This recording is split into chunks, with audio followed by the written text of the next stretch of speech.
এখন আমি তোমাদের পিসিআই অর্থাৎ পোস্টেরিয়রাইজিং কমন আইসোলেটের উদাহরণ দেব। দেখো এখানে পিসিআই পোস্টেরিয়রাইজিং কমন আইসোলেট এর দুটো ভাগ, energy common isolates and personality common isolates. তাহলে পিসিআই এর দুটো ভাগ, একটা হচ্ছে এনার্জি কমন আইসোলেট আর হচ্ছে personality common আইসোলেটস।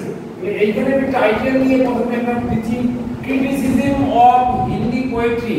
Criticism of Hindi poetry, এটা লিটারেচারের বই। তাহলে মেন ক্লাস লিটারেচার, তাহলে main class analysis of literature MC. আমরা লিটারেচার ক্লাস থেকে বেসিক ফর্মুলা থেকে আমরা পাবো ও, আমরা ও এখানে লিখেছি হিন্দি ল্যাঙ্গুয়েজ। হিন্দি ল্যাঙ্গুয়েজ হচ্ছে পার্সোনালিটি, সেই পার্সোনালিটি জায়গাটা আমরা লিখে পেয়েছি 152।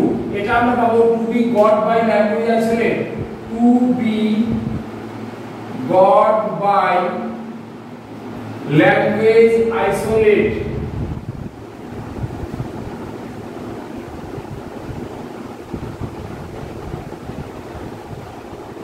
আচ্ছা, এই যে এখানে আমাদের যখন লিটারেচারের যখন মেন ক্লাস, সেখানে ল্যাঙ্গুয়েজ মানে পিটা ওখানে দেয়া নেই, ওখানে বলে দেয়া আছে ডিরেকশন দেয়া আছে তোমরা চ্যাপ্টার 5 ল্যাঙ্গুয়েজ আইসোলেট থেকে পিটা আনো।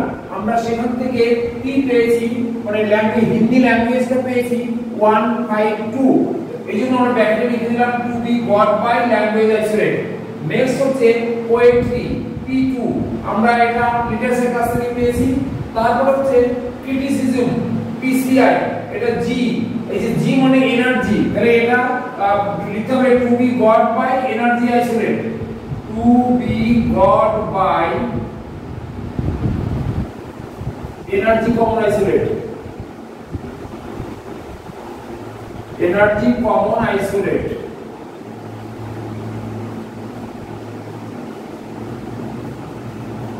আচ্ছা, তাহলে এনার্জি কমন আইসোলেট থেকে আমরা পেলাম এটা পিসিআই। তাহলে এটাকে আমাকে এই যে energy common isolate, personality common isolate, personality example পড়ে দিচ্ছি।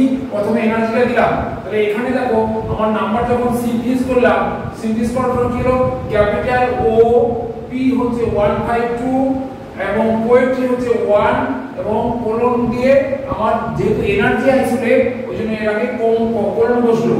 therefore the class number is O152, 1 colon G, এটাই হচ্ছে আমার ক্লাস নাম্বার।